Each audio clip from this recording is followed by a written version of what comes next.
Ambante Ambante Tisarane Saha Tisarane Saha Panchasilang Dhammang Yacami Anukahang Katva Silang Deta Mebante Tutiyampi Ahambante Tisarane Saha Panchasilang Dhammang Yacami Anukahang Katva Silang Deta Mebante Tatiyampi Ahambante Tisarane Saha Panchasilang Dhammang Yacami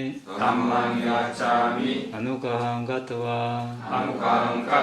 Silang Deta Mebante Yamawadami Tangadeta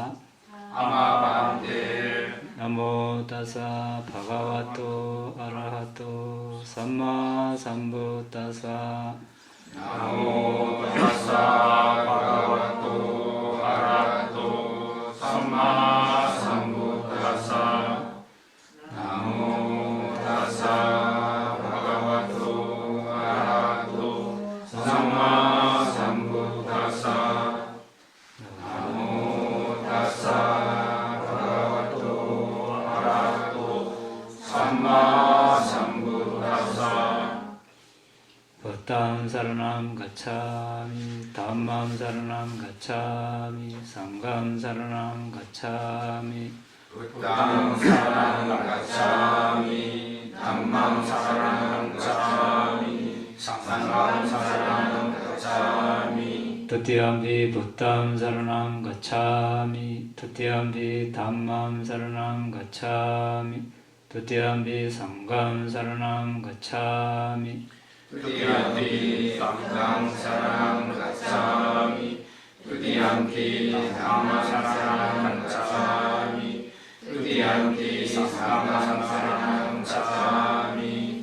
Tatiyampi Buddham saranam gacchami, tatiyampi dhammam saranam gacchami, tatiyampi sangham saranam gacchami.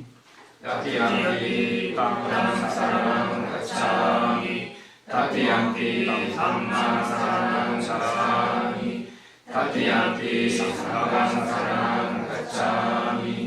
Tisaranagamana paripunnam Amamante Panadipada Panadipada Veramani Sikkhapadang Samadhiyami Veramani Sikkhapadang Samadhiyami Adinadana Adinadana Veramani Sikkhapadang Samadhiyami Veramani Sikkhapadang Samadhiyami Hamesu Miccaccara Hamesu Miccaccara Veramani Sikkhapadang Samadhiyami Veramani Sikkhapadang Samadhiyami Musawada Musawada Veramani Sikkhapadang Samadhiyami Veramani Sikkhapadang Samadhiyami Surameraya Surameraya Vaccappamadatthana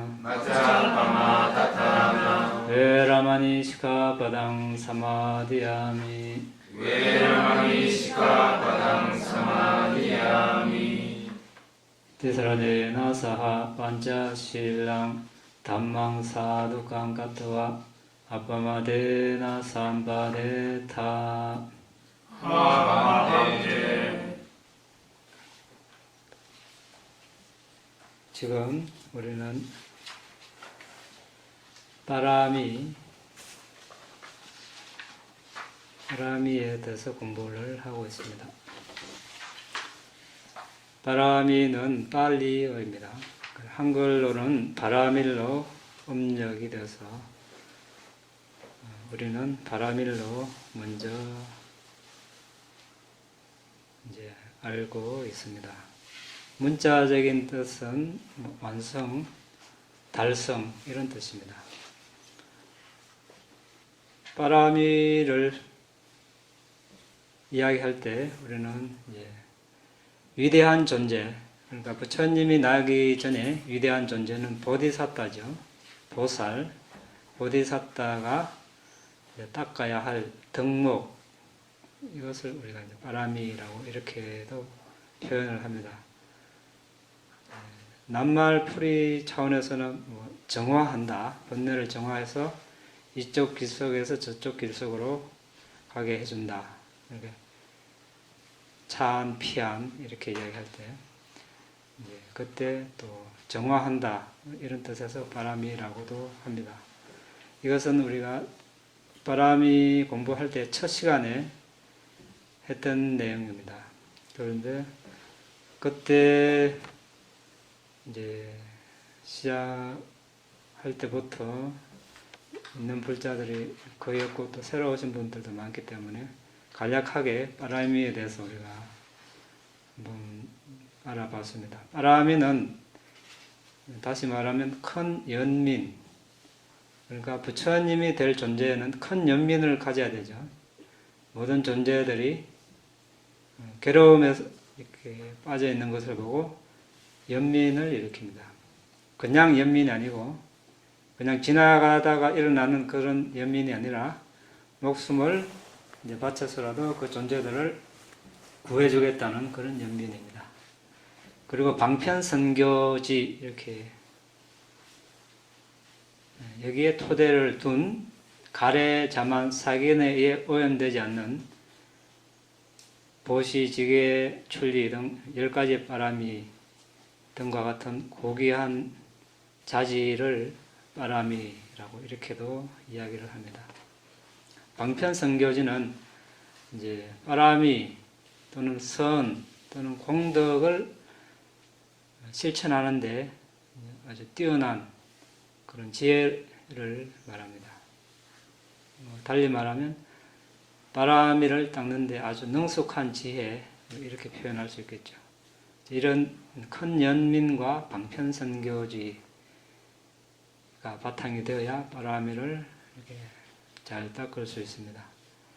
그런데 우리가 10가지 빠라미가 앞에 여기 이제 적혀 있는데 이 10가지 보시지계 출리 이런 것들이 빠라미가 되려면 어떻게 하느냐에 따라 빠라미가 될 수도 있고 안 될 수도 있겠죠. 보시를 하는데 이것은 나의 보시다, 내가 하는 보시다 이렇게 되면은 이거는 빠라미가 아닙니다.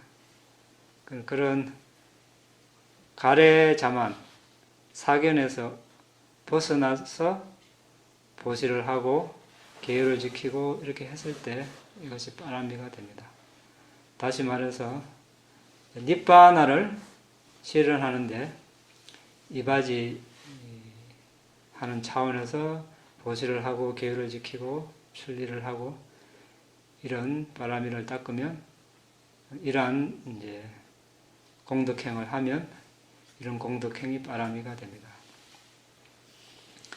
같은 행위를 같은 공덕을 짓더라도 어떻게 마음을 기울이느냐에 따라서 수승한 보시가 되는가 열등한 보시가 되는가 큰 차이가 있겠죠. 보시를 하고 우리 뭐 부자 되게 해주시오 이렇게 하면 열등한 보시가 되고 빠라미가 안 됩니다. 이 보시 공덕으로 니빠나를 성취할 수 있기를 이 지계 공덕으로 니빠나를 성취할 수 있기를 이 사마타 비파사나 수행의 공덕으로 니빠나를 성취할 수 있기를 이렇게 하면 이것이 빠라미가 됩니다. 자, 기본적으로 이렇게 우리가 알고 다시 이제 복습하는 차원에서 우리가 보디사tta 이렇게 있는데 이제 보디사tta는 깨달음으로 향해 가는 존재를 말합니다. 보디는 깨달음, 사tta는 존재, 깨달음으로 향하는 존재. 그럼 깨달음은 크게 세 가지가 있죠. 이제 정등각, 그리고 삼마삼부타, 부처님 깨달음, 그리고 벽집을 빠째가 보디. 부처님은 부처님인데 가르침을 설할 수 없는 그런 부처님을 빠째까 부다, 벽지불이라고 합니다. 영어로는 뭐 침묵의 부다 이렇게 번역을 하기도 하는데, 삼마삼부다 정덕각자처럼 뭐 5원이다, 12처다, 18요소다 이렇게 설할 수 없는 그런 부처님입니다. 그 다음에 일반 제자, 제자의 깨달음 사학과 보디 있는데, 제자 중에서도 사리푸타 존자나 마하모칼라나 존자처럼 이제 뛰어난 두 상수 제자 깨달음이 있고, 그 다음에 아난다 존자나 마하카사파 존자, 가짜야나 존자 이런 분들, 아누루타 존자, 대제자 깨달음, 그 다음에 이제 일반 아라한 제자 이렇게 나눕니다. 정등각자 삼마삼부타 모든 것을 다 아는 스스로 완전한 깨달음을 얻으신 부처님이 되려면 이제 사성기급, 10만급 세월이 필요하고, 빠째까부터 벽지불이 되려면 이하성기급 10만급, 상수제자가 되려면 1아성기급 10만급, 대제자가 되려면 10만급, 일반 아란이 되려면 기간, 일정한 기간은 정해져 있지 않고 각자 이제 업에 따라 달라지겠습니다. 오래간만에 빠라미에 대해서 하기 때문에 간략하게 빠라미에 대해서 일단 개념을 잡고, 오늘은 빠라미가 어떻게 합성되는가 한번 알아보겠습니다. 이제 통상 우리가 10가지 바람이 10바람이 이렇게 이야기하는데, 이제 이 10바람이를 6바람이를 우리 많이 들어봤죠. 6바람일 10가지 바람이를 6가지 바람이로 이제 묶을 수가 있습니다. 그러면 빠진 것이 출리, 진실, 결의, 자애, 평정. 새로 생긴 거는 선정이 생겼고, 6바람이어서 이렇게 되는데 어떻게 연결되는지 한번 보겠습니다. 자, 보시지게는 이제 6바람이도 있고, 출리가 6바람이는 없습니다. 출리는 이제 출가자, 우리가 이제 출가한다 할 때 이것도 출리라고 이제 하나 보는 측면이 있고, 이제 출가를 하게 되면은 이제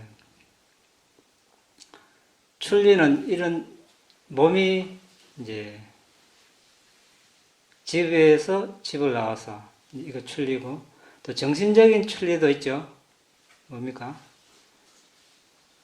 감각적 사색에서 벗어나는 것. 이것도 출리라고 봅니다. 그리고 악의, 성냄 이런 것에서 이제 벗어나는 것.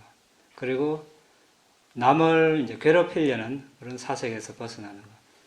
그러니까 감각적인 사색에서 벗어나려면 이제 우리가 부정관을 하게 되고, 악의, 성냄, 분노 여기서 벗어나려면 자애관을 하죠.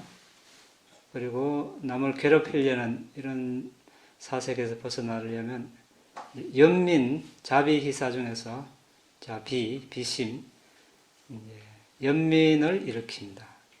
이렇게 이제 정신적으로 어떤 그런 해로운 사색에서 벗어나는 이런 측면도 출리입니다. 그리고 출리는 지게바람이에도 출리가 있습니다. 왜? 자, 살생에서 벗어나는 것, 이게 출리죠. 살생에서 벗어나는 것, 남이 주지 않는 것을 가지는 도둑질에서 벗어나는 것, 잘못된 성행에서 벗어나는 것, 거짓말에서 벗어나는 것, 술, 마약 먹는 것으로서 벗어나는 것. 그래서 출리는 지게바람이에도 속합니다. 그래서 출리가 여기서는 이제 생략이 되었고, 또 출리는 이제 선정에서 출리.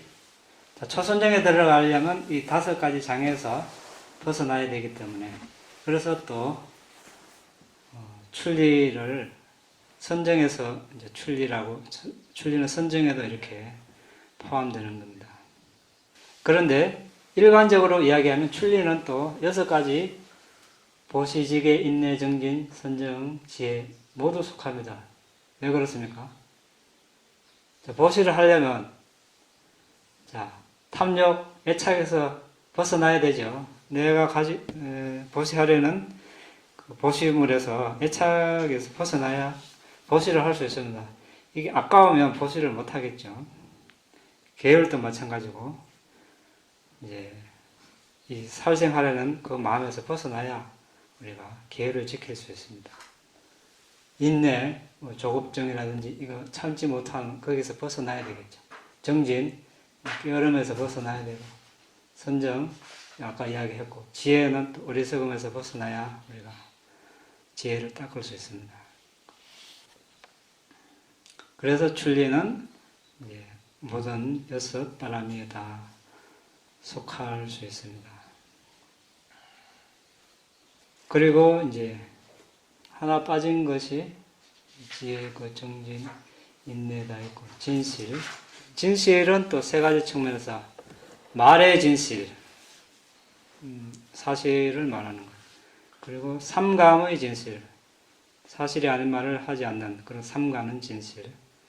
그리고 이제 알의 진실이 있습니다.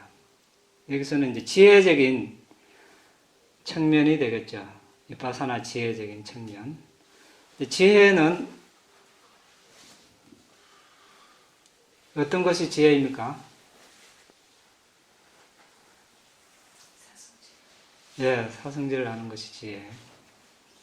일반적으로는 뭐 어떻게 살아갈 것인가, 농사를 어떻게 지을 것인가, 학문을 어떻게 닦을 것인가, 사업을 어떻게 할 것인가, 이것도 뭐 지혜라면 지혜가 되겠지만, 부처님 가르침 입장에서 니빠나를 성취하는데 이바지한다는 측면에서 지혜는 뭡니까? 1번은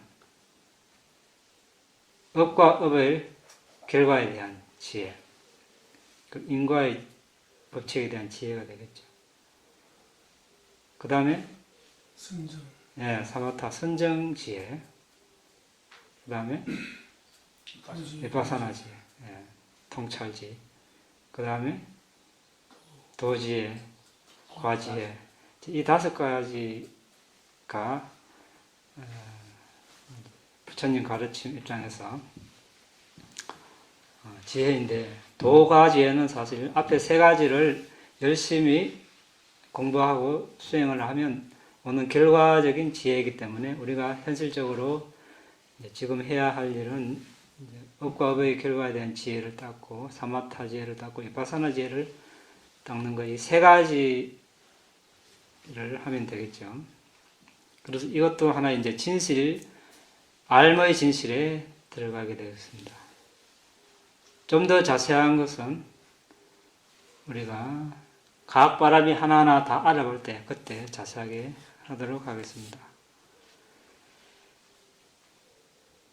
이제 삼감의 진실, 말의 진실은 이제 계율 바람이에 속하게 되겠죠. 그 다음에 이제 자의 바람이는 6바람이에 없습니다. 왜? 자의 삼매, 자의 선정에 들면은 선정 차원에서 이제 선정에 속하기 때문에 역시 줄을 끊어야 되겠다.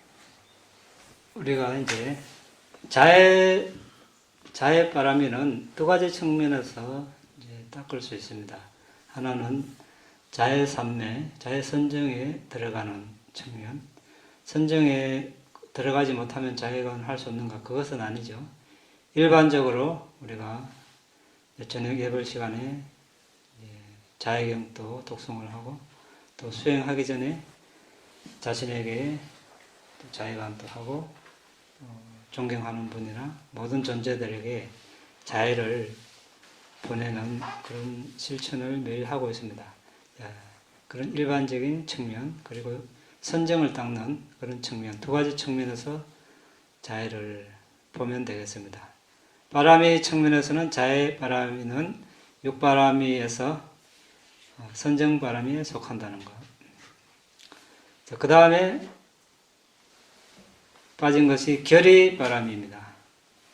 결의 바람이도 천리와 마찬가지로 6바람이 모두 속합니다. 왜 그렇습니까? 결의는 확고한 어떤 결심, 어떤 일을 하고자 할 때 단호함, 결정심 이런 것이죠. 보시를 할 때 흔들리면 보시를 할까 말까 보시를 못합니다.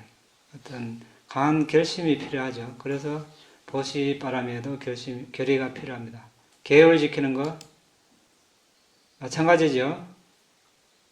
누가 계율에 대해서 안 지켜도 된다 이렇게 할 때 결의가 약하면 그 사람 말을 따라서 계율을 어길 수도 있습니다. 그런데 결의가 확고하면 다른 사람들이 비난을 하든 요새 흔히 하는 말로 왕따를 시키든 이제 자신이 결의한 대로 계율을 지킬 수 있습니다. 인내 바람이 누가 자신을 비난할 때 이게 인내에 대한 결의가 약하면 어떻습니까? 당장 이렇게 이제 일이 벌어지겠죠. 그래서 이 결의가 아주 중요합니다. 정진, 또 수행을 하는데 여러 가지 장애가 생깁니다. 또 유혹하는 것도 많고, 결의가 약하면 미루고 내일 하지, 남은 삶이 많은데 이렇게 하면 어떻습니까? 계속 미루고 수행을 못합니다. 그래서 정진 바람이 열심히 정진을 할 때도 결의가 필요합니다. 일시적으로는 누구든지 좀 할 수 있습니다만 장기간 평생을 걸쳐서 또 다음 생까지 걸쳐서 개정회를 계속 꾸준히 닦는다는 것은 쉽지 않은 일이죠. 쉽지 않은 일은 어떤 것입니까? 부처님께서 가치 있는 일이라고 했습니다. 자신에게 정말 가치 있는 일은 쉽지 않다, 하기 어렵다 이렇게 말씀하셨습니다. 자신에게 가치가 도움이 안 되는 것은 하기 쉬운 것이다. 하기 쉬운 것은 도움이 안 된다. 가치가 없다. 이렇게 말씀하셨습니다. 개정회를 닦는다는 것은 쉬운 일이 아니죠. 다리도 아프고 하다 보면은 지루하고 망상도 많고 밖에 가서 다른 거 하고 싶은 일이 많은데 계속 앉아있는 자체가 쉽지 않는 일인데 그런데 어떻습니까? 그것이 자신에게 엄청 이로운 일이죠. 왜 이로운 일입니까?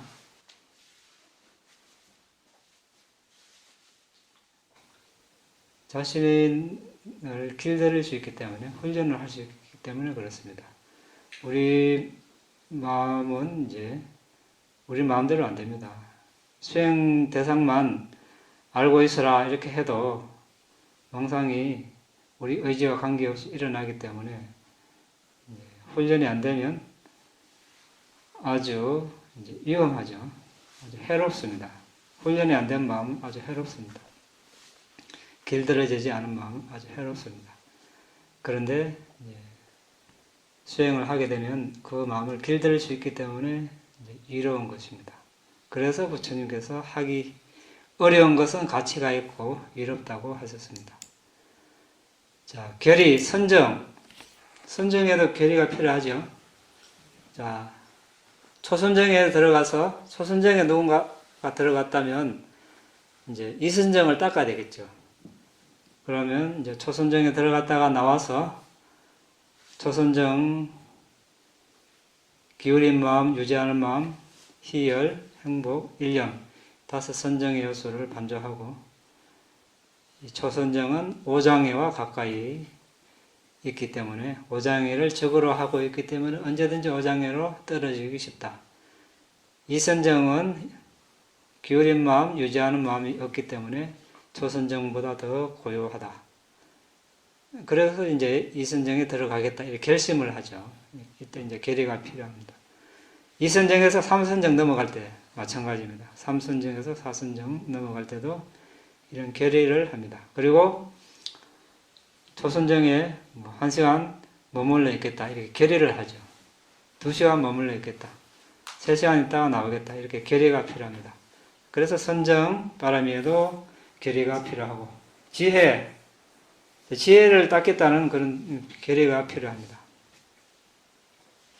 어리석음의 어둠을 몰아내고 지혜를 닦겠다는 결의.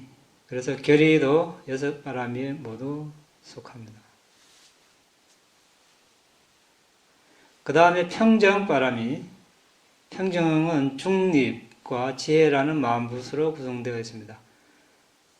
중립은 그것이 관련된 선정바람으로 간주됩니다.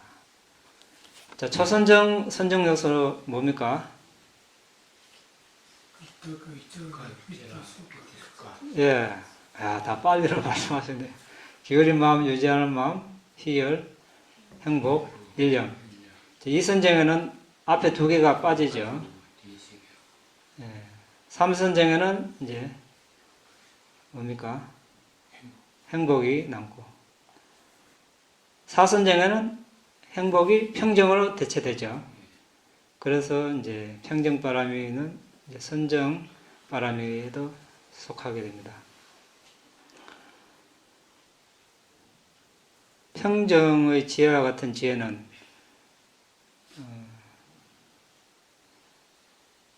평정이 아주 이제 깊은 어떤 지혜적인 요소에 가깝기 때문에 지혜바람에도 속하게 됩니다. 왜 그러냐면 이제 우리가 자해만 개발하면 어떻습니까? 자해는 자칫하면 한쪽으로 치우치기가 쉽죠. 우리 부모 자식 간에 또 부부지간에 아니면 형제지간에 형제 자매지간에 친구 간에 쉽게 자해를 주고받을 수 있습니다. 그렇지만 자칫 잘못하면 애착으로 쏠리기가 쉽죠. 아무래도 자신의 가족에게 뭔가 이렇게 잘 해주기 싶고, 자신과 관계없는 사람, 가족에 이렇게 신경 쓰기도 바쁜데, 멀리 있는 자신의 이름도 모르고 얼굴도 모르는 사람에게까지 우리가 관심을 가질 수는 없을 것입니다.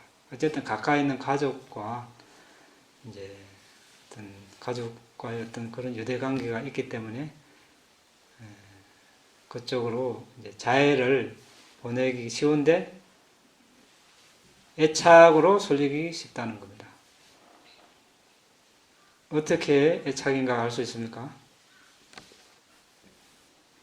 이제 해줬는데 결과가 신통치 않아. 자신의 바람대로 그 사람이 따라주지 않거나 이렇게 되면 우리 마음이 불편할 수도 있겠죠. 서운해할 수도 있고, 그냥 이제 그거 한 것으로 도와준 것으로 끝내면 좋은데 애착이 있으면 그런 마음이 일어날 수도 있다는 겁니다. 그 자해가 아주 수승한 자해가 되려면 평정이 뒷받침돼야 되겠죠. 평정은 뭡니까?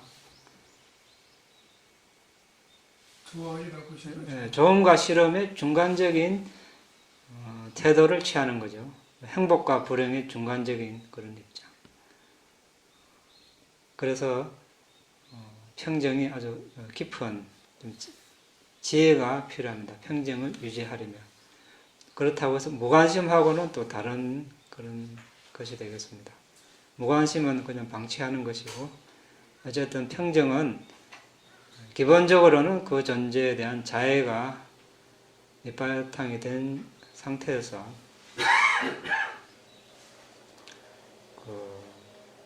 도와주는 측면에서 중립적인 그런 입장을 취하는 것입니다.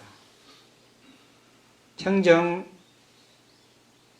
선정을 닦을 때는 이제 모든 존재는 자신의 업의 주인이다. 이렇게 이런 문구가 있죠. 이런 문구를 계속 되뇌이면서 평경 선정을 딱 씁니다. 그리고 평정은 우리가 수행할 때도 아주 필요한, 정말 필요한 그런 요소입니다.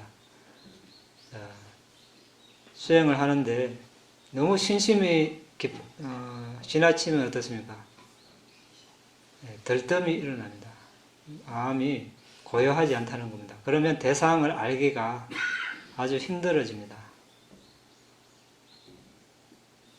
그렇게 되면 지나친 신심은 결국 신심을 또 떨어뜨리는 그런 결과를 가져오게 됩니다. 그래서 평정이 그때 필요하겠죠. 적절하게 지나친 신심을 조금 눌러주면 마음의 고요를 이룰 수 있겠죠. 그리고 수행을 잘할 수 있는 전제 조건이 고요함입니다. 평정이 바탕이 되어야 고요함을 유지할 수 있겠죠. 마음이 너무 의기소침하거나 너무 들뜨거나 이렇게 너무 또 상대를 미워하거나 또 좋아하거나 이러면 역시 마음의 고요를 유지하기가 힘들어집니다. 결국 수행에 지장이 있겠죠. 그래서 우리가 평소에 어떤 대상, 어떤 상황이 일어났을 때 평정을 유지하는 것 아주 중요합니다. 수행할 때도 많은 도움이 되지만 자신의 마음을 이제 통제하고 다스리고 길들이는 차원에서도 평정이 아주 중요하다고 하겠습니다.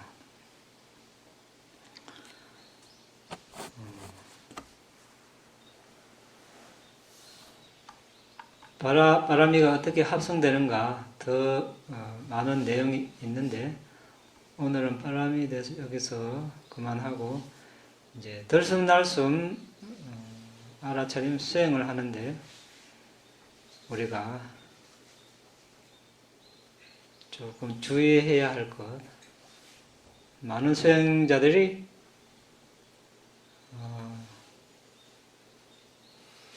이론적으로는 알고 있으면서 실제 상황이 일어나면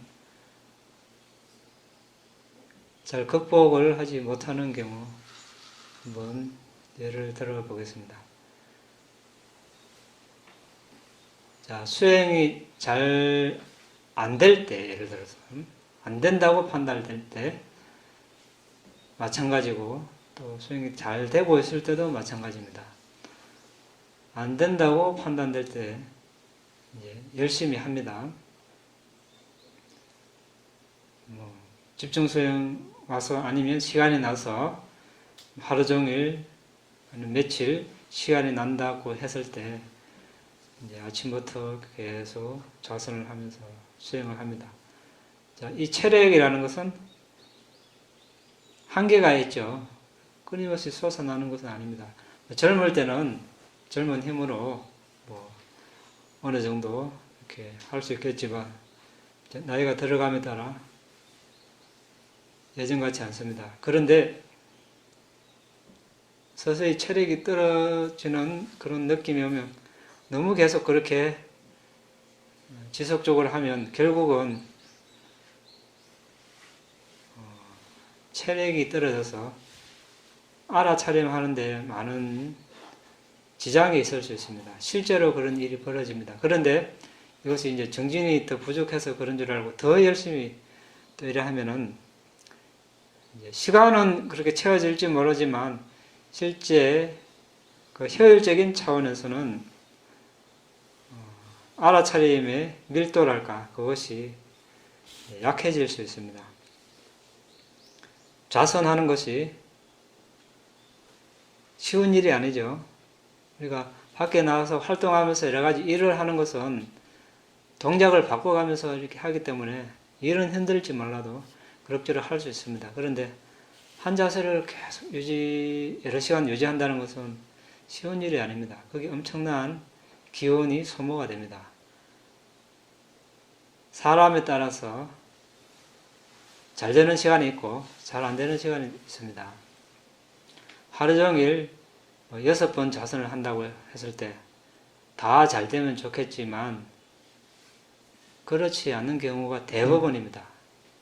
지켜본 바로 어떤 사람은 새벽에 잘 되고 어떤 사람은 오전 시간대에 잘 되고 어떤 사람은 오후에, 어떤 사람은 또 저녁에, 어떤 사람은 아침 저녁으로 또 다 잘 되고 낮에는 또 안 되고. 자, 그때는 이제 잘 되는 시간에 최대한 밀어주는 거죠. 그 잘 되는 시간에 수행하기 전에 여러 가지 여건을 잘 이렇게 맞춰가지고 수행이 잘 되게끔 조건을 만들어 주는 것입니다.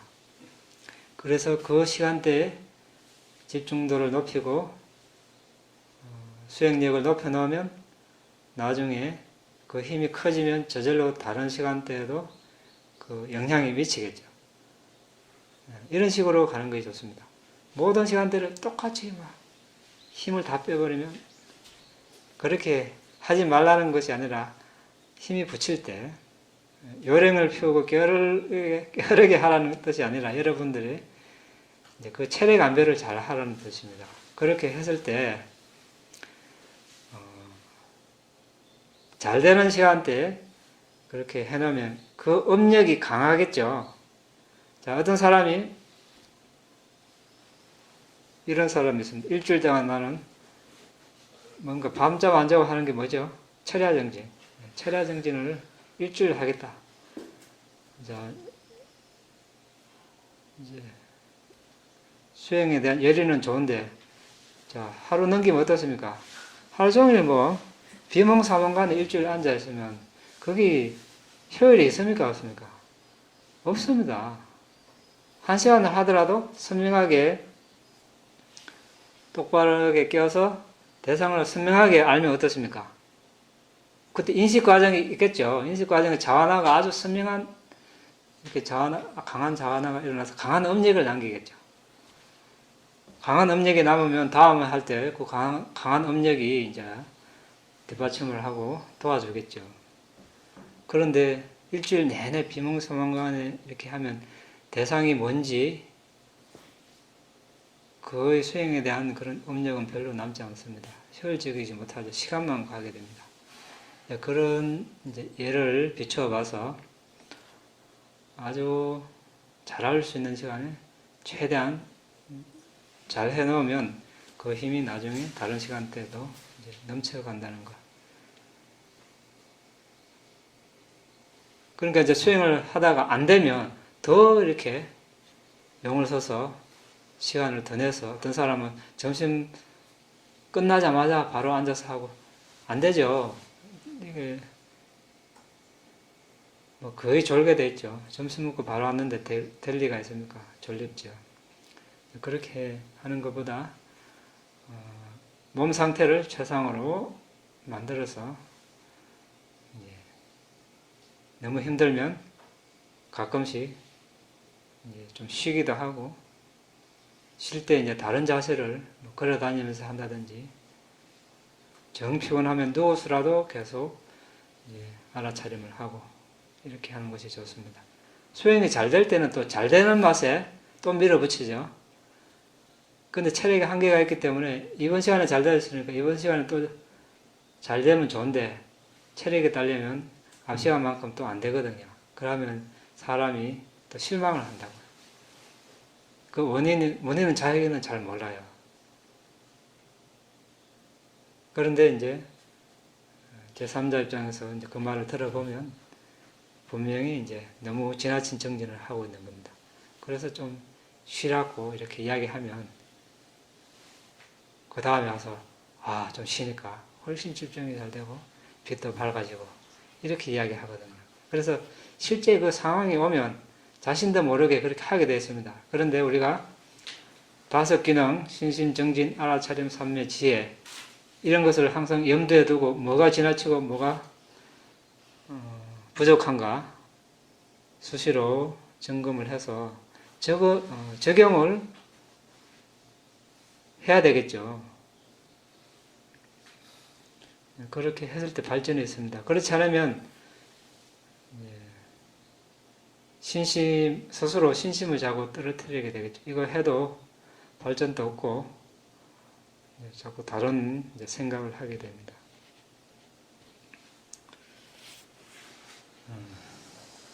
질문 있으면 하시기 바랍니다.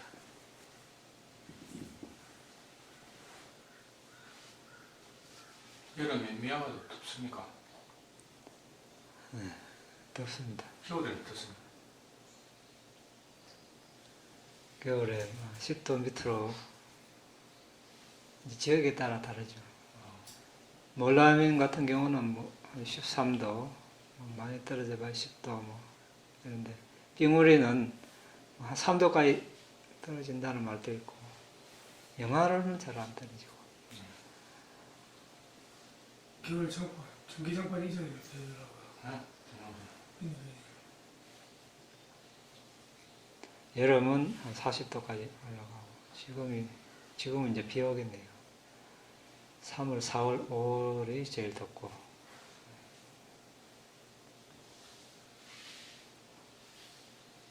부처님의 대민심에 대해서 궁금해서 질문 드리고 싶은데요. 네. 예를 들어서 부처님 제자들인 아라한들이 들도 연민심을 가지고 있지 않겠습니까? 그리고 저 같은 중생도 연민심이 있는데 이러한 일반 중생들이나 성인들이 일반 부처님 제자로서 아라한 도화가에 드신 그런 성인들이나 또 독각성 이런 포함해가지고 이런 분들이 가지는 연민심보다도 부처님께서 가지는 연민심이 뭔가 특별하기 때문에 대연민심이라고 하는데 구체적으로 어떻게 다른지.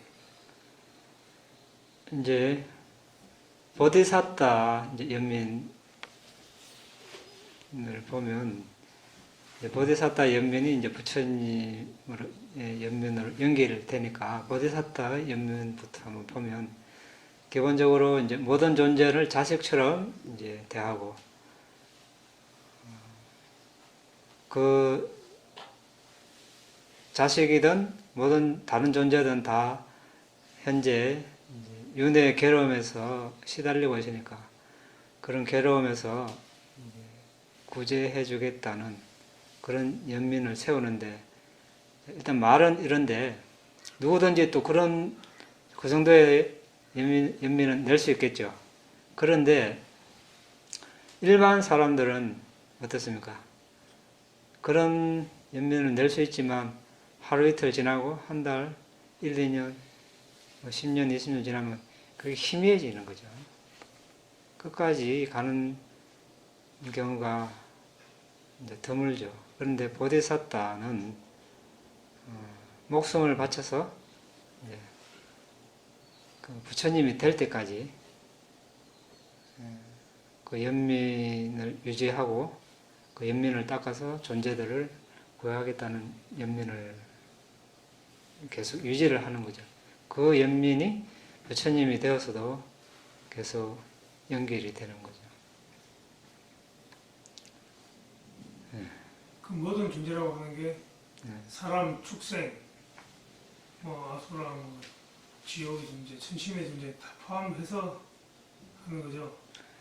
그렇죠. 모든 존재는 그래 포함이 되는데 기본적으로 포함되지만 그렇다고 해서 부처님께서 모든 존재를 다 구제해 줄 수는 없는 거죠. 인연이 돼야 되고 그 사람 바람이가 무르익어야 되는 거죠. 일단 인연이 온 존재들에게는 아낌없이 그런 연민을 베풀죠. 그리고 그 연민, 대연민, 부처님이 되시고 나서 이제 새벽에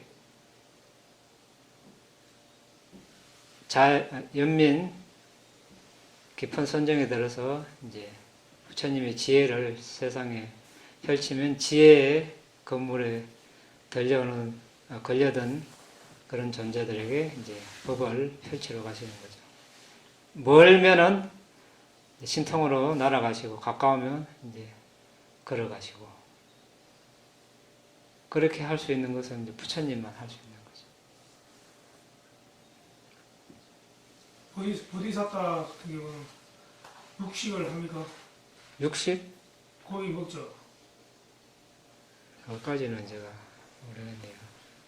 아니 제가 대민심하고 이렇게 밑에가지고 생각해 보면은 그거는 이제 기본적으로 보디사타 이제 출가해서 탁발을 의지하면 원래 바로에 들어오는 고기 이런 것은 먹을 수가 있죠. 그런 것과 관계없이. 보디사타 시절에 서가모니 부처님께서 출가해서 스님이 된 게 9번밖에 없다고 하더라고요. 예. 그 외에 모든 생을 이제 그냥 일본 출가 아닌 제가자 이런 몸이나 다른 존재로 태어났는데 그때도 대연민심을 다 유지하고 지키고 있었겠네요.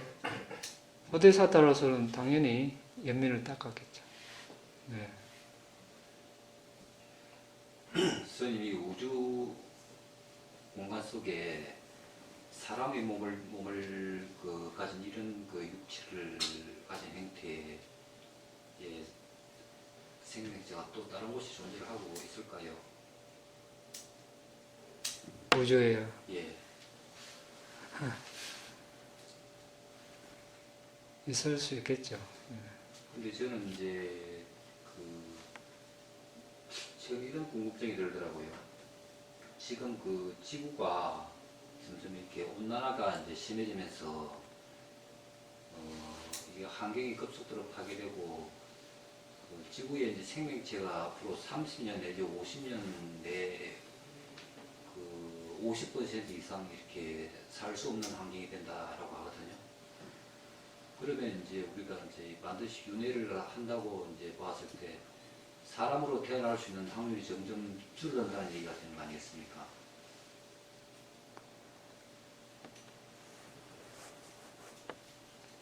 인구가 줄어들면요. 그렇죠. 인구가 줄어들면은 결국은 우리가 이제 현재 약 70억 인구가 이렇게 다음 생에 사람으로 태어날 수 있는 확률이 점점 줄어드니까 그럼 이제 보통 이제 수행하기에 육도 윤회를 하는 가운데 수행하기에 사람의 몸을 받았을 때 가장 수행하기가 좋은 조건이 이렇게 말을 하지 않습니까? 그러면 이제 사람으로 태어나기가 점점 어려워지니까 점점 이렇게 상황은 계속 안 좋아지는 거 아니겠습니까? 네, 그러니까 우리가 긴박감을 일으키고 빨리 수행해야 하는 이유가 거기에 있는 거죠. 지금 뭐 이 상황은 아무것도 아니죠. 나중에 세상이 괴멸되는 시기가 오면 태양이 이제 2개 뜨면 지구상의 물은 점점 말라가고 3개 뜨면 이제 1개 뜨면 강이 말라지다가 이제 2개 뜨면 이제 바다도 말라지고 3개, 4개 이렇게 뜨면 이제 바다도 다 마르고 5개 이렇게 6, 7개가 뜨면 이제 산도 다 없어지고 세상에 남아있는 게 아무것도 없어요. 사람은 뭐커녕 산도 다 들어가는 마당에. 그리고 어쨌든 이제 존재들은 다시 태어나게 되죠. 천상에 나올 수도 있고 범천에 나올 수도 있고 지옥에 떨어질 수도 있고. 그러다가 세상에 다시 살 수 있는 환경이 오면 다시 또 내려오고 그렇게 되는 거죠. 그래서 이제 그건 하나의 이제 세상의 이제 흐름일 뿐이고 그런 걸 보고 아무리 수명이 긴 범천 84,000급을 살아도 결국은 또 윤회를 해야 되니까 긴박감을 일으키는 그 재료로 삼아야 되겠죠. 그런 걸 보고. 스님, 그런 윤회를 하면은 윤회를 하는 그 주체가 있는 겁니까? 이제 그 문제는 자, 우리가 이번 생에 이제 어머니 뱃속에 처음 태어날 때 일어난 마음을 재생연결식이라고 합니다. 재생연결식만 있는 것이 아니고 이때 몸 10원소 물질, 성 10원소 물질, 심장 10원소 물질이라는 업에서 생긴 물질이 같이 일어납니다. 업에서 생긴 물질이라는 것은 현생의 원인이 아니고 과거에서 온 물질이라는 거죠. 물질이 생기는 원인은 업에서 생긴 원인, 마음에서 생긴 원인, 또 온도가 원인이 될 수 있고 자양물이 원인이 될 수 있습니다. 그 중에 재생연결식 때 같이 일어나는 물질은 업에서 생긴 물질입니다. 자, 우리 마음은 찰나생 찰나멸 1초에도 수억 번 일어났다 사라집니다. 그 사이에 그 세 개를 지금 특별히 뽑아본 겁니다. 그러면 재생연결식 바로 전에는 죽은 마음이 있습니다. 죽은 마음에는 전생 죽음 직전에 마음이 있고 죽음 직전에 또 죽음 직전 전생에 한 삶에 일어나는 수많은 마음들이 있겠죠.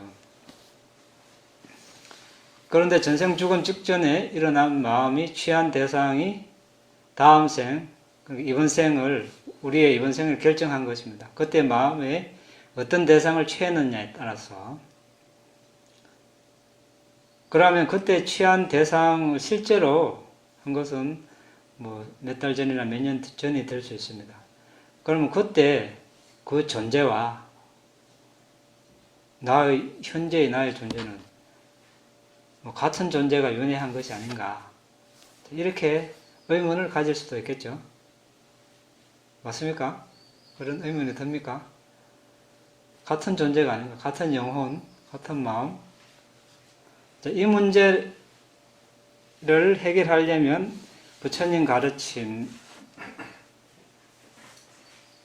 우리가 위파사나 수행을 할 때 왜 무상고 무아로 관하는가? 이 문제를 이제 알아야 되겠죠. 무상고 무아로 보는데 뭐를 무상고 무아로 보는가? 뭐를 무상고 무아로 보니까? 위파사나 수행할 때 위파사나 대상이 뭡니까? 네, 정신물질이죠. 자, 그러면 현생에 우리는 이제 일단 이렇게 인간이라는 몸을 받았습니다. 자, 정신물질이 있죠. 네. 그럼 전생은 뭡니까? 모르죠? 자, 뭐, 연기를 수행하면 이제 알 수 있겠죠. 뭐, 사람이었는데, 뭐 여자냐, 남자냐, 동물일 수도 있고, 천신일 수도 있습니다. 또 어떤 수행자는 조사해보니까 지옥의 존재일 수도 있어요. 자, 다양합니다. 어쨌든 그런 존재로 났다면 역시 정신물질이 있겠죠. 맞습니까? 네, 정신물질이 있습니다. 자, 그런데 우리가 어떤 사람이 이제 사마타 수행을 잘해서 선정에 들었습니다. 자, 그러면 다음 단계는 물질 수행을 하는 거죠. 물질을, 우리 몸이 이제 물질인데, 몸을 지수, 화풍, 이 네 가지, 4대여서 수행을 하면, 지대의 특성은 단단한 것이 무거운 부드러운 매끄러움 가벼움, 물은 유동성, 응집성, 불은 열, 차가움, 바람은 미임지탱함. 이런 12가지를 몸에서 관하면 몸에서 이제 회색빛, 흰색빛, 반투명 빛이 생깁니다. 그 빛을 더 꿰뚫어 보면 빛이 작은 입자로 깨어집니다. 물질 밑입자라고 하는데 더 분석을 하면 지수, 화풍, 색깔, 냄새, 맛, 영양소, 더 나아가서 생명기능, 눈 반투명, 귀 반투명, 코, 혀, 몸 반투명, 또는 심장물질, 성물질 이런 물질들을 볼 수 있습니다. 이렇게 봤을 때 우리는 궁극적 물질을 봤다고 할 수 있습니다. 위파사나 수행 대상인 정신물질 중에서 절반을 본 거죠. 그런데 이런 물질을 보고 있으면 가만히 있는 것이 아니죠. 아주 빠른 속도로 일어났다 사라집니다. 그것을 보고 이제 항상 고정불변이 아니니까 무상으로 이렇게 관하고 항상 변하니까 거기서 오는 괴로움 또는 거기서 오는 압박감 1초에 수억 번 일어났다 사라진다고 해보십시오. 거기 엄청난 압박이 있습니다. 그래서 괴로움으로 관하고 거기에 영혼이다, 자아다, 나다, 너다, 남자다, 여자다, 천신이다, 동물이다 없습니다. 그냥 물질이 일어났다 사라질 뿐이죠. 자, 이 개념을 우리가 알고 있어야 아까 그 질문을 이제 이해를 할 수 있습니다. 대답을 할 수 있습니다. 자, 우리는 그런 질문이 왜 일어나는가? 자, 나라는 것, 이 몸이라는 것, 나의 몸이라고 알고 있기 때문에 태어나서 거의 변화 없이 변화를 하고 있지만 실제 그것이 와닿지 않죠. 늙어가고 있지만 실제 그 변화가 잘 안 보이죠. 젊을 때와 이제 사진을 비교해 보면 알 수 있겠지만 매일 자신이 이제 보고 이렇게 하기 때문에 얼마만큼 늙었는지, 어제보다 얼마나 늙었는지 잘 모르죠. 그렇지만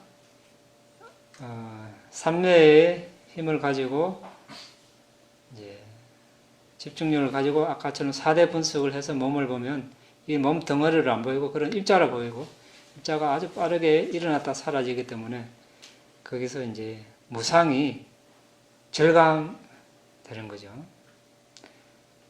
그리고 거기서 오는 압박감, 그래서 괴로움, 그리고 거기에 어떤 자아다, 영혼이다, 나의 것이다, 그런 것이 없고, 또 일어나라, 일어나지 말라 해도 자신의 말을 안 듣습니다. 사라져라, 사라지지 말라 해도 안 듣습니다. 자기 것이 아니죠. 그래서 무아라고 하는 겁니다. 자, 그렇다면 현생의 자신의 몸, 정신도 마찬가지입니다. 인식 과정에서 심찰나에서 마음 만부스를 보고 봤을 때 정신은 물질보다 더 빠르게 일어났다 사라집니다. 같은 식으로 그것을 보고 무상고 무아로 가납니다. 그렇다면 이 생에 이렇게 태어나서 지금까지 살아오면서 그런 물질들을 이제 식별을 합니다. 비파사나를 할 때 그렇게 식별을 한다는 거죠. 그렇게 무상고 무아를 적용을 해서. 그렇다면 전생에 뭐 인간이었다면 역시 그 존재도 정신물질을 가지고 있겠죠. 맞습니까? 예. 자, 전생에 어떤 업을 지었습니다. 이번에 우리가 이렇게 남자의 모습, 여자의 모습, 같은 남자라도 모양 모습이 다르고 여자라도 성향이 다르고 다 다릅니다. 왜 다릅니까? 자, 업이 다르기 때문에 그렇죠. 죽기 직전에 나타난 그 대상 다 다르겠죠. 다르고 뭐 보시를 하는 것도 같은 보시의 그 표상이 나타났더라도 그때 의도가 다 다를 것입니다.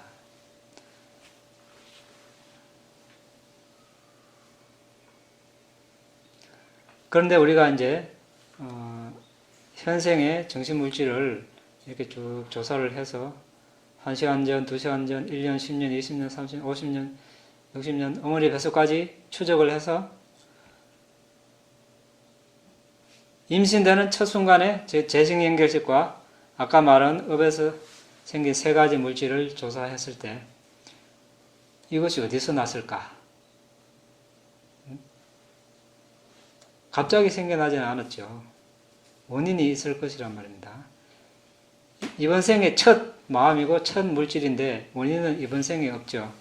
원인은 전생에 있는 것입니다. 그래서 이제 더 들어가면 이제 전생 죽은 직전 마음 이 무슨 대상을 취했는지 알 수 있습니다. 그러면 실제 업을 행한 시점까지 더 추적해서 가면 뭐 보시한 업이라면 이제 그때 보시를 하면서 어떤 마음을 먹었는가 그것을 밝혀낼 수 있겠죠. 그러면 전생의 수많은 업 중에서 그 업이 이제 이번 생의 우리 정신물질이 생기게 한 원인의 그 생산업이 되는 겁니다. 자, 그런데 그러면 그때 이제 수행자는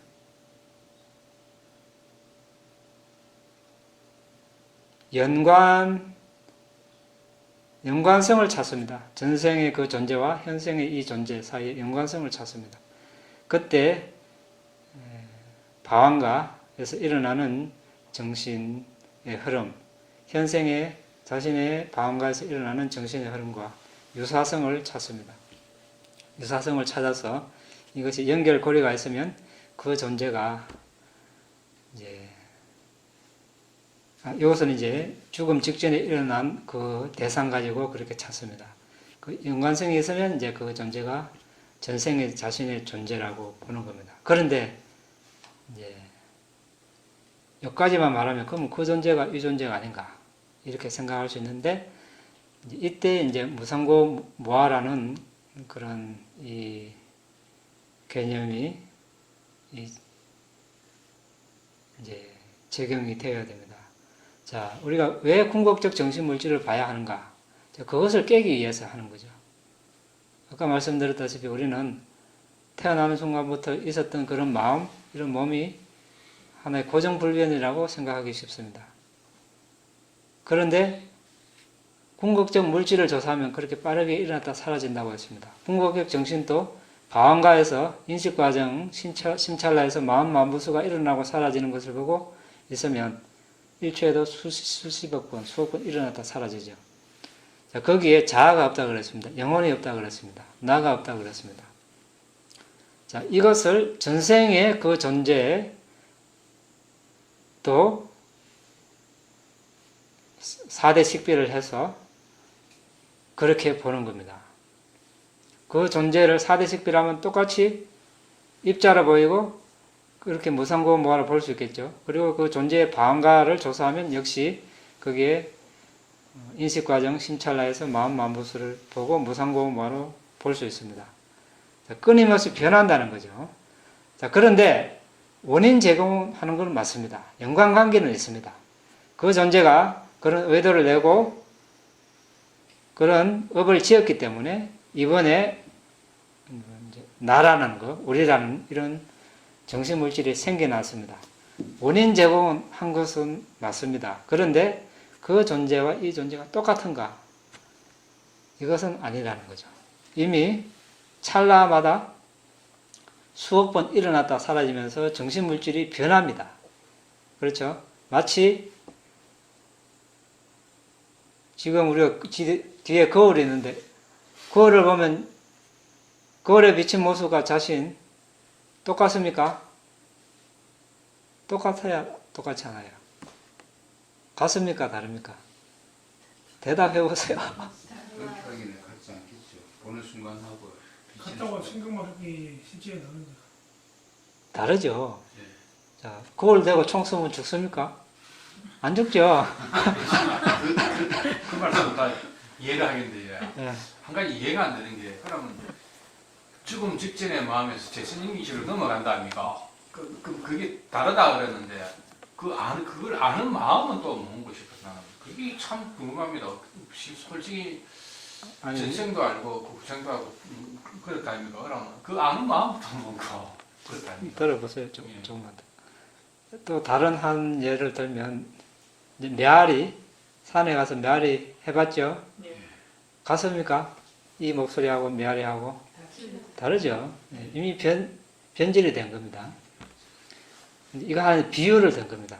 그러니까 이것도 전생에 어떤 존재가 있어서 우리의 이런 모습을 하고 있는 것은 맞는데 같은 존재는 아니라는 원인 제공을 했고 이미 이제 변질이 됐죠. 왜 이렇게 하는가? 그렇지 않으면 어떤 뭐라 그럽니까?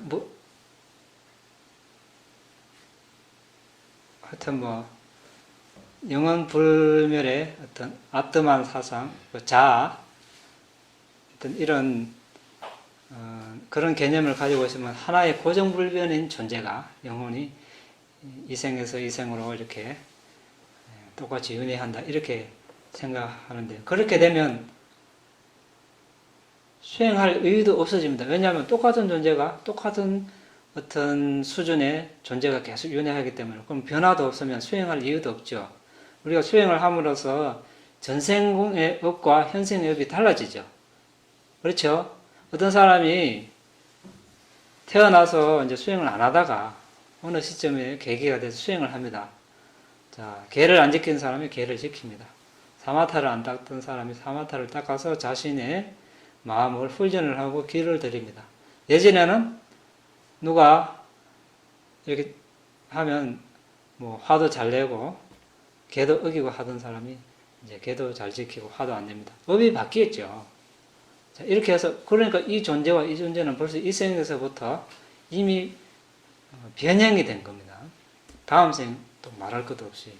그래서 그 윤회의 주체라는 것은 이제 이런 식으로 이해를 하는 겁니다. 거기에 주체가 있다 없다 이렇다기보다 하나의 조건 따라 일어났다 조건 따라 사라지는 겁니다. 그러면 이번 생에 어떤 정신물질이 일어나게 할 조건이 사라지면 어떻습니까? 다음 생에 정신물질이 안 일어나죠. 아란이 돼버리면. 그런 식으로 이해를 하는 겁니다. 그리고 우리가 물질을 식별하고 정신을 식별합니다. 정신을 식별할 때 인식 과정을 보려면 이 방가에서 마음문을 이제 마음문 쪽으로 마음을 보내죠. 거기서 인식 과정이 일어나는데 거기서 정신 물질을 확정 또는 정의한다 이런 이제 표현을 합니다.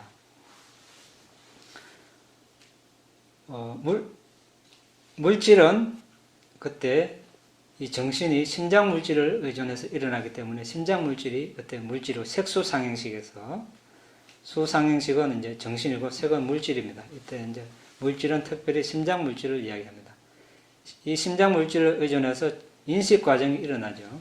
그때 인식 과정 심찰라에서 마음수가 일어나는 것을 보고 그것을 정신으로 정의 또는 확정을 합니다. 그래서 심장 물질은 이것은 물질이다. 이것이 물질이다. 이것은 정신이다. 이렇게 함으로써 거기에 어떤 나라는 것, 나의 몸이라는 것, 나의 정신이라는 것, 내 것이라는 것, 영혼이라는 것, 이것을 정신 식별할 때 벌써 이제 그것을 부수기 시작하는 겁니다. 그때 그렇게 했을 때 이제 견해가 청정이 되는 겁니다.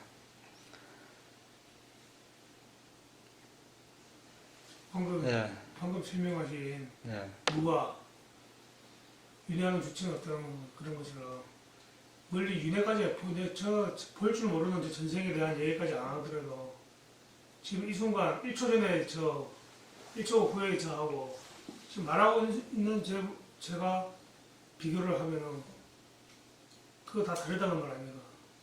그렇죠. 벌써 1초 순간부터 전생까지 갈 이미 필요 없잖아요. 지금 이 순간에서 계속 말을 하고 있지만은 내가 5초 전에 나하고 5분 전에 나하고 다 틀립니다.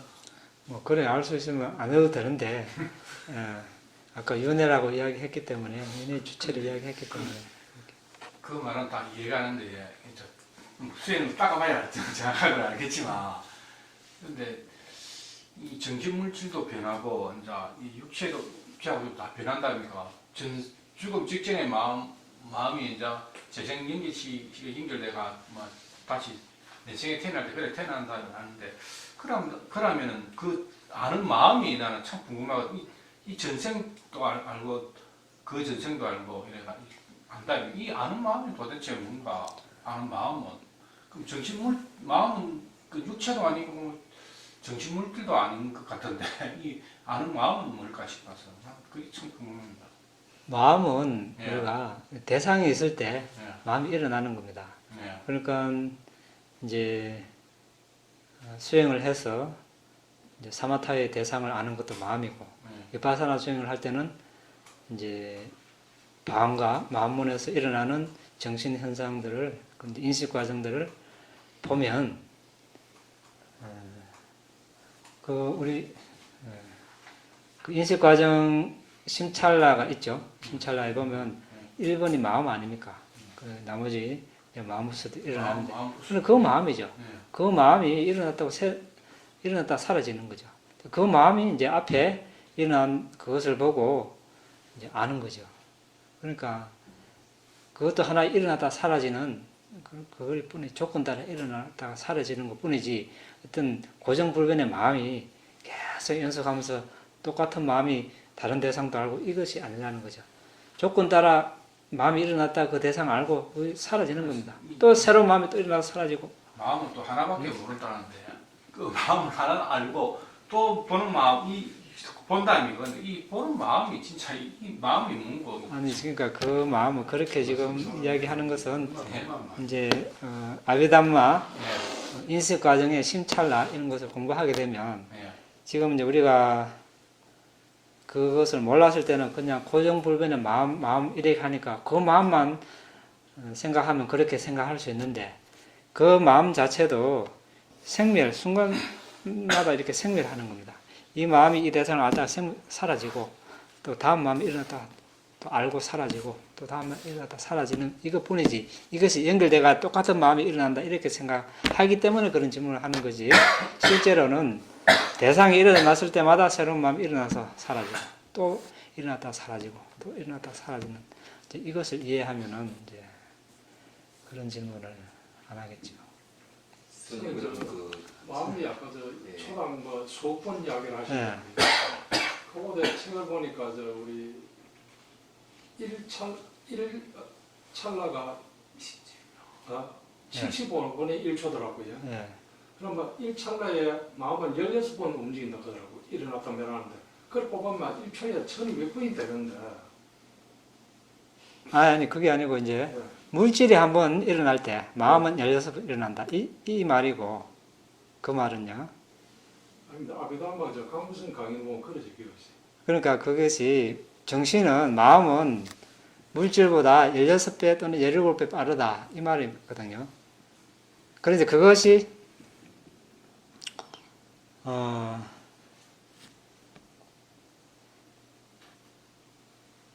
이제 일어났다 머물고 사라지는 세 찰나 이렇게 곱하면 이제 그렇게 되는데 그거하고 정신 물질과 정신이 일어나는 그 속도의 차이하고 마음이 1초에 몇 번 일어나고 하는 것은 이제 다른 문제죠. 스님 그러면 이제 그 인식 과정 그 정신 식별 어떤 그런 이제 문제를 이제 대표적으로 이렇게 마음의 속성을 이렇게 딱 두 단어로 요약해서 이게 암과 봄비가 아니겠습니까, 이거요? 책에서 암과 봄. 그러면 이제 이 암과 봄이 결국 아는 거와 보는 거 작용이 결국은 이제 그 보이는 대상이 있고 아는 상황에 그 대상이 탁 있었을 때 조건 따라 탁 마음이 작용한다는 거 아니겠습니까, 그죠? 그런 마음이라는 것이 어떤 그런 이제 작용이 일어나게끔 하는 본체가 있고 그 다음에 그 순간에 탁 작용이 있을 때 그 체와 어떤 그 작용이 하나가 탁 생기는 순간에 마음이 탁 일어난다 이런 말 아닙니까 그러면? 이제 마음은 네. 우리가 이제 정의를 할 때 단순하게 정의를 하죠. 대상이 있으면 마음이 일어난다. 그러니까 이제 대상이 있고 어떤 그런 마음이 일어나면은 그런 대상이 있을 때 어떤 그런 일어나는 어떤 그런 마음이라고 하는 우리 일상적으로 마음은 눈에 보이지 않지만은 그래도 이제 마음이라고 이제 표현을 하지 않습니까? 얘기를 하는데 그런 마음이라는 것이 이제 본체라는 것이 어떤 있느냐 하는 그런 얘기죠. 그래서 우리가 궁극적 정신 물질을 식별해야 하는 이유가 아까 설명 처음부터 한 이유가 이제 그것을 그런 관념을 깨기 위해서 하는 거거든요. 본체, 어떤 영혼 불면의 본체, 주체, 어떤 그런 것이 있다는 그런 관념을 깨기 위해서 그것이 없다는 것을 보여주기 위해서 궁극적 정신 물질을 식별하게 되면 그냥 그것이 조건 따라 일어났다 사라질 뿐이지 거기에 어떤 이면에 작용하는 뭐가 있어가지고 이것을 일으키고 어떤 지속적으로 계속 이어지고 이런 것이 없다는 그것을 알기 위해서 이제 정신물질을 식별하고 아까 정신물질을 정의한다고 하는 말도 인식 과정에서 물질은 아까처럼 심장물질 그것을 물질로 정의를 하고 정신은 인식 과정에서 마음만부수가 일어나고 사라지는 심찰라에서 마음만부수가 일어나고 사라지는 그것을 보고 이것이 그냥 정신일 뿐이다. 거기에 어떤 고정불변의 주체, 영혼, 자아, 나다 이것이 없다는 것을 보여주기 위해서 아니면 그것을 실제로 알기 위해서 이제 궁극적 정신 물질을 봐야 하는 이유가 이제 거기에 있는 거죠. 그리고 일반적으로 본성이라든지 공성이라든지 불성이라든지 이런 말들은 말로만 그냥 이렇게 비유로서 얘기하는 얘기지 실제 그런 것들이 어떤 존재하는 건 아니다 이런 그래서 본성, 뭐 진여자성 이런 것은 하나의 이제 그것까지 제가 뭐 그걸 이렇다 저렇다 이야기하기는 그렇고 일단 우리 테라와다 이제 상자부 불교에서는 그렇게 정신물질을 정의를 합니다. 이것이 그냥 조건 따라 일어났다 사라질 뿐이지 거기에 뭐 본체다, 뭐 고정불변의 영혼 자아다 이것이 없다는 거죠. 그것이 이제 이빠사나의 핵심이죠. 그것을 보고 이제 무상구 무아로 관하면서 이제 그 지혜가 점점 이제 성숙해지는 거예요. 네, 됐습니까? 선생님 첫 번째 질문 아까 거사님이 하신 네. 거예요. 네, 그 보디사타 시절 때 대연민심이 네. 제가 듣기로는 연동불 부처님을 만나고 나서 그 대연민심이 생겼다고 들었거든요. 네. 이제 그때 더 확고했다고 볼 수 있겠죠. 이제 그 전까지는 이제 이미 그 전까지 세간 오신통 그리고 팔선정 오신통을 닦았다는 것은 이미 보디사타가 될 자격을 갖춘 거거든요. 뭐 그 정도로 닦았는데 아직까지 이제 확정적으로 이제 수기를 받지 않았거나 일단 결심이 서지 않은 상태였다고 볼 수 있고 이제 부처님을 배움으로써 이제 확고한 그는 이제 마음이 일어난 거죠. 보디사타로서 내가 지금 이 자리에서 부처님으로부터 한마디만 들으면 아란이 될 수 있는 지혜를 갖췄는데 내 혼자만 그렇게 편안하면 아란이 되면 뭐 하겠는가. 나같이 이렇게 세간 팔선정 오신통을 닦은 이런 위대한 존재가 그렇게 하는 것은 마땅하지 않다. 이렇게 이제 자신에게 이제 다짐을 하고 윤회를 하더라도 윤회를 한다는 것은 괴로움을 이제 맞이할 각오가 되어 있는 거죠. 그때 이제 더 확고하게 연민심이 일어났다고 보고 그 정도로 이제 팔선정과 오신통을 닦았다는 것은 또 보디사타로서 자격을 갖췄다는 것은 기본적인 그런 연민심이 있었다고 봐야죠. 그때 더 확정적으로 결심을 했다. 이렇게 볼 수 있겠죠.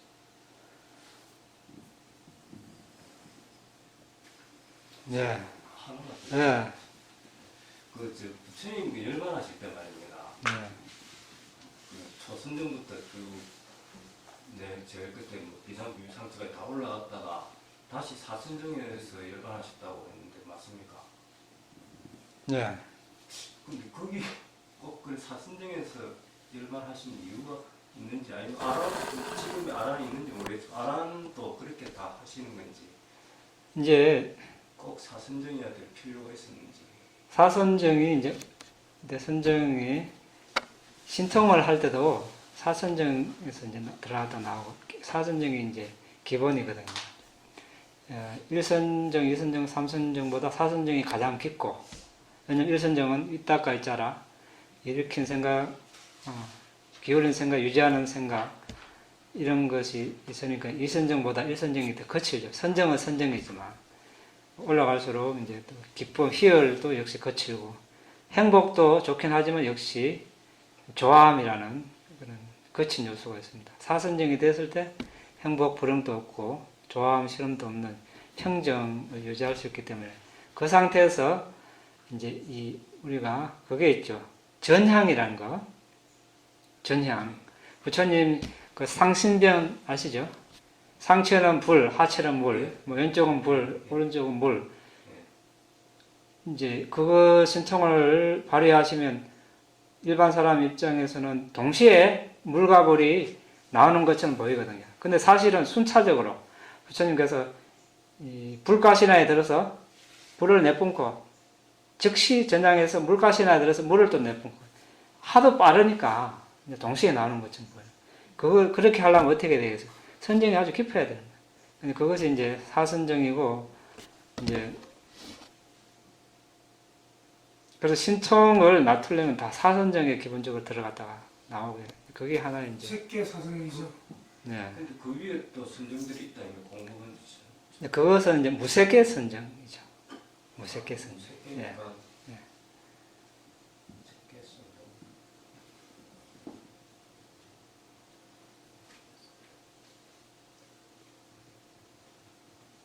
오늘 질문이 마칠까요? 예. 공덕을 나누겠습니다. 이 다음에 분양 이담의 분양 아사와카야 아사와가야 와항호투 아모투 이 다음에 분양 이담의 분양 니바나사 이바나사 가짜요호투 아차요호투 마마 분야바강 마마 분야가 사바사타낭 사바사타낭 바제미 가제미 대사베 대사벨 뇌사망 내사망 분야바강 분야가 나반두 나반두 나의 이 공덕으로 나의 이 공덕으로 혼내를 소멸할 수 있기를 은혜를 소멸할 수 있기를 나의 이 공덕으로 나의 이 공덕으로 니바나를 성취할 수 있기를 이바를 승천할 수 있기를 나의 이 공덕을 나의 이 공덕을 모든 존재들과 함께 나눕니다. 모든 존재들과 함께 나눕니다. 모든 존재들도 모든 존재들도 나와 똑같이 이 공덕을 나와 똑같이 이 공덕을 나눠 가질 수 있기를 기원합니다. 나눠 가질 수 있기를 기원합니다. 사 사두 사두 사두